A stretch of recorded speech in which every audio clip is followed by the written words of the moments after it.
At what point during the game did your thoughts already start thinking to next week? No comment.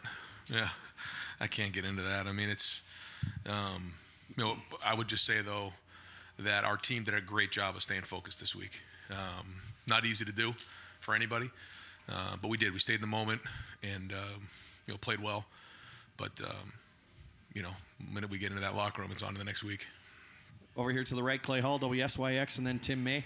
That 1 minute sequence to start the second half turned the game, and was that the result of some comment at halftime? Well, we wanted to win the first 5 minutes. We ended up scoring, I think, 14 in the first minute.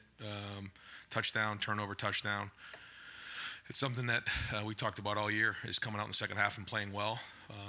Every year you try to identify the areas that you want to improve on, and that was an area that we wanted to do a great job with. And so good to see us come out like that and gave us a little bit of a cushion, and then allowed us an opportunity to get some of those guys out of the game and rest it up for next week.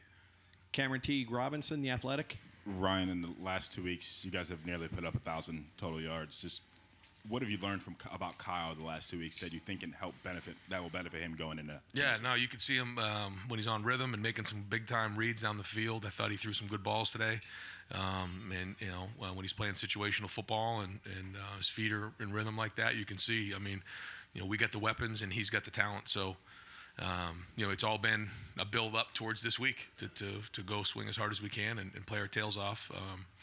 And so I feel like we have all of our weapons here and healthy, and that's great. We'll get Tommy back for next week. Tommy was ready to play in this one, and I had to pull him back, and it was almost a fist fight, but I won. It took some I'll be honest, it took some late night texts last night he wanted to play, and this is a guy who has put so much into this program. Coming back, and for senior day, for him not to be out there was really hard for Tommy, really hard. But I just explained to him there's just too much on the line moving forward to risk any kind of setback, that we need him at his best. And he was, after some calming down, he was okay. But it was not easy for him to not play in this game, and that was my decision. He was ready to go. He pushed himself to get to a point, but he'll have another great week of practice and be at 100% going into next week. Over to the right, Austin Ward, the podcast, and then Tim May. Ryan, I'm sure you'll look more closely on film, but did you feel in the first half when you talk about Kyle's footwork, it seemed like maybe he wasn't in quite the same rhythm as he was a week ago? Did you have that sense at all in the first half with him? I have to look at the film quickly. We're not going to really dive into this film all that much, but we are going to grade it and make sure we stay with our routine. I'll have to look at a couple of them. I know there were a couple that the looks were a little bit different than what we expected, and so in those moments, you got to keep your feet moving and move on to the next thing. So I think there was some good play, and then there was some things that we could probably scheme up better, and then also moving on from the first or second thing and try to find the next part of it. Over to the left, Rob Aller, Columbus Dispatch, and then Nathan Baird.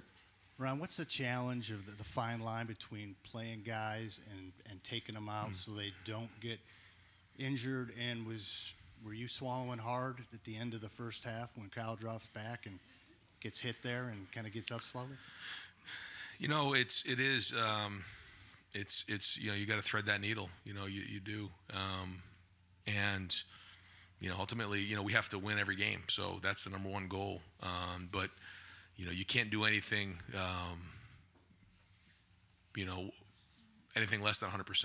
I mean, when it's time to go, you got to go. And you certainly can't go in there and try not to get people hurt. It doesn't work that way. You got to go, and we did. We played hard. We played physical. But when we were able to come out in the second half and build a little bit of that cushion, it was good to get those guys out and get them some rest. And that was the ideal situation for us. Is that if we could get them out and not play a full game, it allowed us a little bit more rest heading into next week. At the end of the half there, with the I think we had 4 drives inside the 10 or so, and I guess we could have just jumped into a 2-minute and fired it down the field, but a tip ball or something goofy or a sack, and the ball comes out, and all of a sudden you're into the fourth quarter, and I just felt like we had the ball coming out in the second half, so we ran it a few times. We got a first down, then we got the penalty, but even the third down, I should have just run it. I mean, I knew the crowd wouldn't be too fired up about it, but that's the job of the head coach, to just make the decision that's best for the team at that moment. So But there was still, I think, 20 seconds on the clock, and I felt like maybe if we got a first down, we had a couple timeouts left, we could possibly push it up for a field goal, and the game was still in the balance at that point. Tim May, the Tim May Show. Yeah, Ryan, just your defense, once again, a 50-something yard field goal cost you a shutout. I mean, do you feel for those guys a little bit as hard as they played tonight? And then number two, Trevion Henderson, once again, the big burst. I mean, it's obvious what he brings, right? Yeah, no, he's a home run hitter, and the more opportunities he gets, and he gets to the second level, he's dangerous. Once we get him back there, and it's everybody's job to get him there. And I thought on that play in particular, I have to watch the film, but I think Emeka and I think Julian sprung him on the perimeter, but the guys up front did a nice job moving the line. I think Cade did a good job too on the backside of that. And you were asking about the defense. Yeah, well, listen, I just not having Tommy out there. We've had a couple of guys down. I think we should be at full capacity next week, which is great. But it's all going to be tested next week. And but you're seeing the strides. I mean, it is what it is. We're getting better every week, but it's all headed towards the end of the season and playing our best football. Nathan Baird, Cleveland.com, and then Dan Hope. When you say you think you'll be at full strength next week, does that include Mike Hall? Yeah, I mean, I'll try to give you guys somewhat of an update next week, but yeah, we're expecting to get everybody back. And with Kyle, you've talked before this season about how over the course of the season, the answers you're getting from him when he comes off the field has been progressively better. Were you getting the answers you wanted tonight in those red zone short field situations? Yeah, I think so. Yeah, for the most part, he saw it. It wasn't. There wasn't one where he came back and said, I didn't see it that way. There was a play action pass where the corner was there. I asked him if he saw the corner. He said yes. He still made the throw, and he snuck it in there, which was a really good ball. So, no, I think he's seeing it well. And, I mean, the communication's been good. Over here to the right, Bill Landis, the podcast. Ryan, it seemed like Emeka had his burst back today. I don't know if you felt that too down there. And how important was it to kind of get him feeling like himself again going into the next week? Huge. Yeah, it was. I saw it too. Saw it a little bit this week, and then it was great to see him in the game, kind of playing like that. You could see him. We tried to get him involved with a couple runs, a couple things on the perimeter, just to kind of see that. And I mean, he's getting as close to 100 as he could possibly be. Over to the left, Dan Hope, 11 Warriors. Ryan, Jack Sawyer had 3.5 tackles for loss today. Could you see that kind of performance coming from Jack with the way he's been playing lately? Yeah, he's been playing hard. His attitude's been great. Yeah, I think what do you have? Four or something tackles, sack, and then the sack fumble, which was big, right? That was Jack, and then he had the 3.5 TFLs, which is excellent. So yeah, I think he's getting better every week.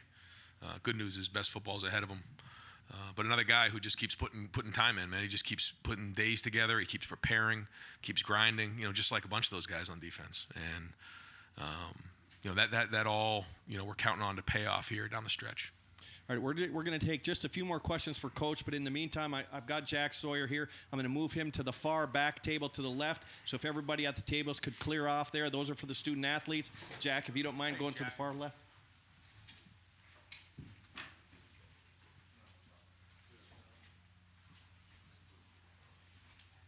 All right, well, over here to the right, Dylan Davis, Delaware Gazette.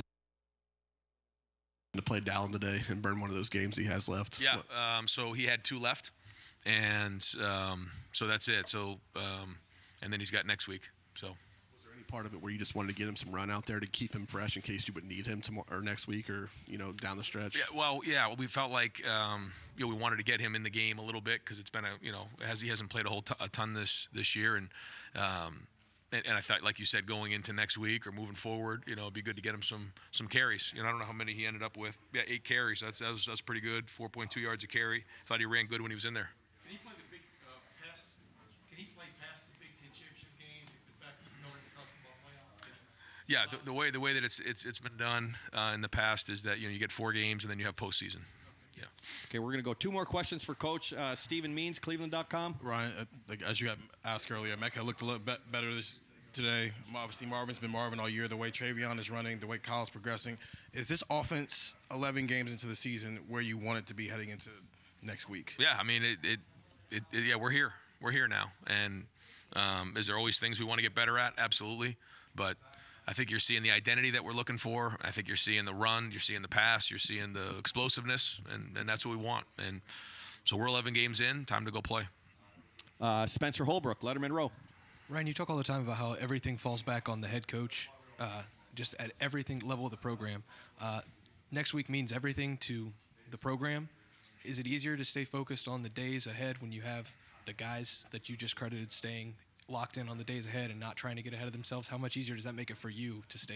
Yeah, I think the key is to stay in the moment. You know, there'll be emotion this week. There'll be a lot of there'll be a lot this week, but there'll be noise. There'll be everything.